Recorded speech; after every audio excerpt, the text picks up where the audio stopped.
Yes, Prince. Yes, Chairman. I feel like, I'm looking at the time. It's like... It's flying. Yes, it's amazing. I didn't expect it. I thought, this is going to take long, but Yeah. I feel like you are reliving the memories. Yes. That's beautiful. I'm enjoying the conversation too because it brings those beautiful memories. Let's fast forward, and so obviously that was an era, and you all finished your studies, and of course, growing up means that you had to focus on other things. But I'm glad that we remain in touch. But I'm interested just to find out, where did your corporate life start, and how did it start, and how was the experience, and how did these many years of operations and administration at COMETSA contributed to your settling down or transitioning into professional corporate life? Thank you, Chairman. It's very interesting. We used to spend a lot of time with you driving to Skokoni. Sometimes we'll drive at night, and then in the morning we'll be talking in the car, and we'll learn a lot of things. And you were at the highest level in corporate life. I mean, I don't have to mention where you were, but you were at the highest level, and sometimes you had to come down to our level. I was looking for a job at the time, and I brought my CV. You told me, no, your CV, you're exposing yourself, you're putting a lot of information in there, and then try to do this and that, and just that conversation. Then I went and did my practicals at Revlon South Africa, the manufacturing plant in Isando, because to graduate with my production diploma, I needed to do my practicals. I went there, already the COMETSA bag had already beaten me, given me some ideas. So when I got there, I had confidence. I could stand up and talk. I could present my ideas. Obviously, it was just a training that ended, and I continued with COMETSA while I was looking for a job. Then the opportunity came to say, we are looking for general workers. And I was thinking to myself, why should I go and work as a general worker, whereas I have got formal qualifications? But then the COMETSA mentality kicked in to say, no, you go there, you prove yourself. You go there, you show that you are better than just a general worker. I said, okay. I go there, they interview me, they say, but no, man, this job you're applying for, you can't do. It won't work. You won't work. You won't work in other way. I said, okay, fine. Give me opportunity. I wanna still go back to school. So the money I'm gonna get here, I'm gonna use to go back to school. Then they gave me the opportunity. I think I didn't work long as a general work. After which, it was a company called Coruscant Group. It was based in Waiteville. I started there. From there, within the company, I became a quality controller. From quality controller, I became quality technician. I became a quality coordinator. And then they came to me and said, listen, we want somebody to work in design, to do structural design, packaging structural design. I said, I've never done design before. But then again, COMETSA's mentality kicked in to say, no, COMETSA has prepared you for anything because of the kind of material we used to get exposed to from yourselves, the structures. I mean, you taught me how to draft constitutions. I tell people that when they ask me, how do you know I help people do their NGOs and other stuff, and they ask me, who taught you this? I said, I was taught at COMETSA. So that confidence, and I went in, I became the designer at the company where we will do drawings for your SAB breweries and other people, and then there was confidence from COMETSA. Then from there, I moved to being a production supervisor, whereby I was having almost 100 and something people per shift reporting to me, running almost 8 machines to 10 machines, having people reporting to me. And again, that was a COMETSA confidence, whereby I said, okay, fine, I've got 100 people reporting me, different personalities, others are problematic, but because of the COMETSA preparation, it made it easy for me to run that plant. At night, I'll be the highest, the most senior person at night, and whatever happens, I make the calls in that plant. And we're talking about a plant that was looking at making a turnover at the time, a turnover of about 40 or 60 million a month. So but that was the COMETSA side where now you get that experience. And eventually I said, I now have to move to management level, and that is when I became a services technical manager, whereby I play a supporting role to the converting side in terms of your performance, your productivity analysis, your technical expertise, how do we improve, using all those process modeling and whatnot that you do when you do industrial engineering or you're doing manufacturing. So more of, and then also on a group level, because we have got other companies in other provinces where now you deal with the issue of costing and so forth. So at the moment, I'm still a services technical manager. So that is the role I'm playing at this point. And it's the same company, ne? It's the same company, yes. So basically, I've been in that company now for 11 years, growing, and then it is. And then in that time, I also did a degree in. Basically, I did a diploma in packaging technology, and of which is a qualification that is still not yet exposed to many of our African kids, whereby you learn from whether your glass, whatever. And then big companies, your big corporates like Coca-Cola and others, they send their people there. Then I did the advanced one or on the same packaging technology, where then you become a qualified packaging technologist. And you go to your expos in Germany, where you look at the machinery, you look at all the things that are happening. Unfortunately, it's one of those industries that people are not so much. It's not so much exposed. It's an industry that if you're not in it, you won't even know a lot of some things that are happening. And so got the opportunity to get qualifications also in quality as well. So because of that COMETSA drive, you're always looking for something to improve yourself. There is one objective of mine that I am not making it obvious in interviewing people like yourselves on the COMETSA Club Radio Africa, and that is the point you've just raised. As you are telling your stories, I am quite convinced that there are learners out there that are picking it up. I have already interviewed a couple of you, and it is by intention that I want to start where you were born, where did you go to high school, what subjects did you do, which university did you go to, when did you join corporate, how did the COMETSA experience help you for improvement. I implied by so doing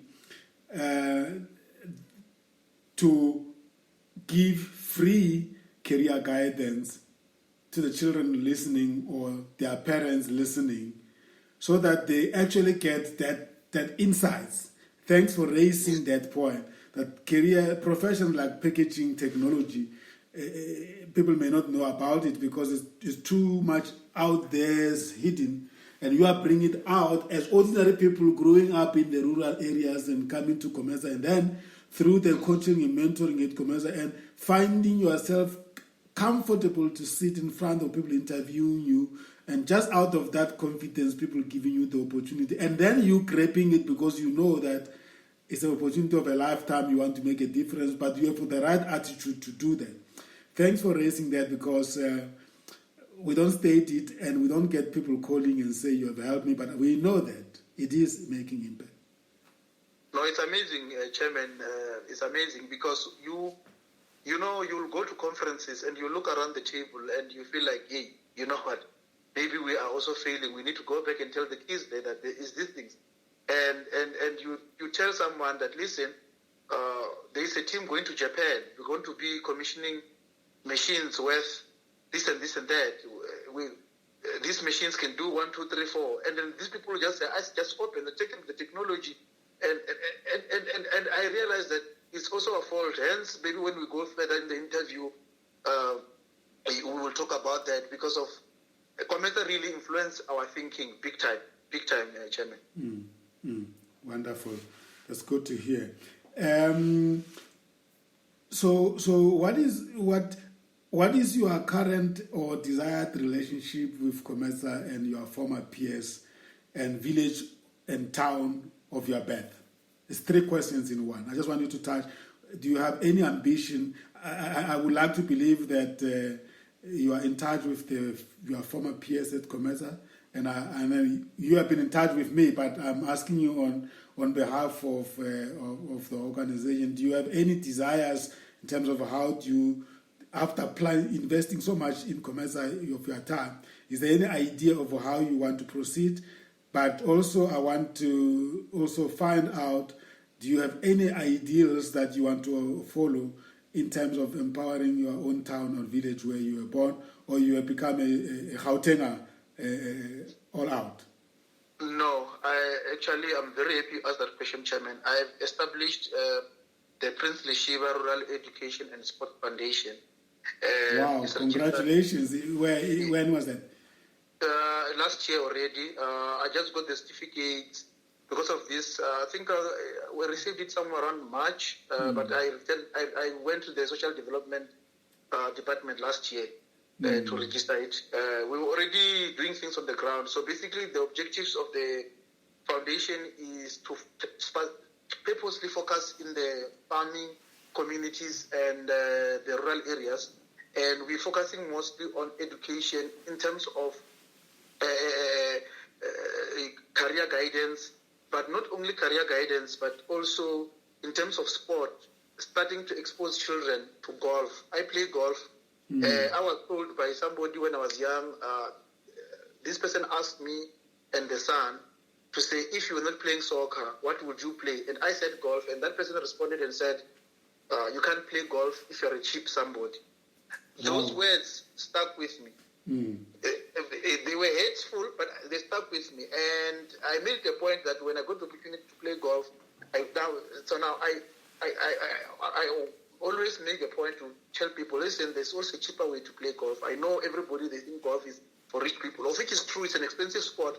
But when you are in the swimming pool, you learn how to swim. So now I'm able to say, no, this equipment you can get a second-hand bag. This is golf courses you can go to, which are cheaper, and you can play golf there. So I'm trying to get as many black kids to play golf and getting them to understand that it's actually not an impossible sport to be involved in through the foundation as well, but also using it to open the kids' eyes in terms of different career opportunities in the rural areas, in the farms and so forth. Wow. And also buying uniforms and even if you buy for 5 kids, it's still better than nothing. So that is what the foundation is doing. Beautiful. And then your relationship with the peers, former colleagues? Yes, I wanted to come back to that. Sorry, Chairman. Chairman, basically the also of the foundation thing, it came from you. I didn't know anything about foundations and giving back and whatnot until I was in COMETSA. On the issue of the peers, the relationship with the peers is wonderful. I communicate particularly with Patrick because of he is somebody that is in logistics and is an expert in that field. And production and logistics and supply chain and all of that is always a synergy. It's like they're like cousins or brother and sister. So it was somebody that I always easily managed to speak to. But beside the professional side, this personality as well. But I still have a relationship with guys that were in COMETSA, your Uber King and others, and those that are in COMETSA. Because sometimes I'll call the office and check and say, what's happening, and then leave it there just to find out what's happening, how's COMETSA doing, and then and all of that. And I just get excited every time I'll see pictures in different platforms, be it websites and social media, to see that the organization is doing well. In terms of the future relationship, there's something I'm cooking. I'll just give you an idea. I want to change the mindset of African children to say, produce what you consume and consume what you produce. Wow. And the mentality is to start 2 institutions. Already one is registered. I'm working very hard to get it accredited by the Department of Higher Education. Once I'm done with that, I'll move to the second one. It will be an agricultural one, and another one will be a manufacturing one. But the difference here will be this. We won't be producing employees. The idea is to produce people who want to work immediately. For you to graduate on your final year, you must start businesses.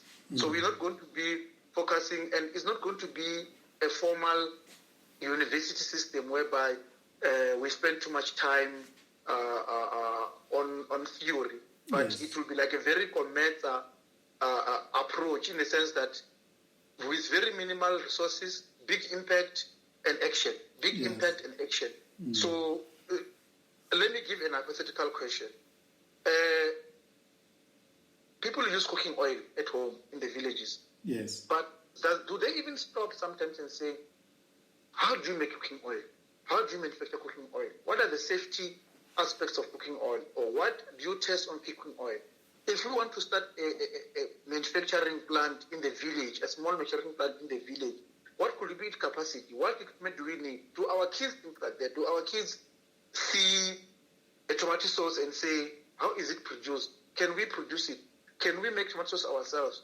Do our kids look at a dishwasher and say, can we make our own dishwasher? So it's where I want to go. That is why I'm thinking of COMETSA, because I know with your, so I didn't want to come to you with half-cooked things. I wanted to make sure that once I'm settled, that is where, in terms of my business things that I'm doing, those two are the ones that I want COMETSA to help me with, because of, I want it to be countrywide, but the intention is to target the rural areas. Let's talk about something as simple as toilet paper. Why should we be buying it from far? Let's talk about toothpick. We are importing some of the things, we're importing things that are even not necessary to import. So we need to start showing our kids to say, you can make your own food through agriculture. You can make your own products in terms of, we don't have to start with very fancy stuff. We don't have to start with cars. We don't have to start with computers. We just have to start everyday consumables that we do. And if we overproduce, we export to our neighboring countries. So that is where I am seeing myself and COMETSA in the future, partnering. Once I have done my groundwork and everything is set, I'll come and present it to the COMETSA group, and we take it from there. You have just spoken to the objectives of having established COMETSA Club Radio Africa. Yes. And the program in which we are featuring you, its intention is exactly that, to create an avenue through which people can come and publicize their ideas. Obviously not confidential stuff, like we have just said it now. Yeah. And this is also for that reason why I feel that the job is not finished with the founding members. Yes. That's why I'm calling you to come onto this in the footsteps of the pioneers, so that we can really now that you have been cooked and you have applied yourself out there, you have now the next level of ideas. But if you don't have a platform at which to actually promote your ideas, you may just find it very difficult, because there's a contestation of ideas out there. So we can all be proud that now we have created this powerful internet-based radio station that goes beyond the continent and the world. As we are speaking, people are hearing you across the continents, across the world. There might just be somebody somewhere in Japan sitting and say, wow, I've always wanted to partner with somebody in Africa with this type of an idea. Yes. And that way they find you. So thanks for raising that.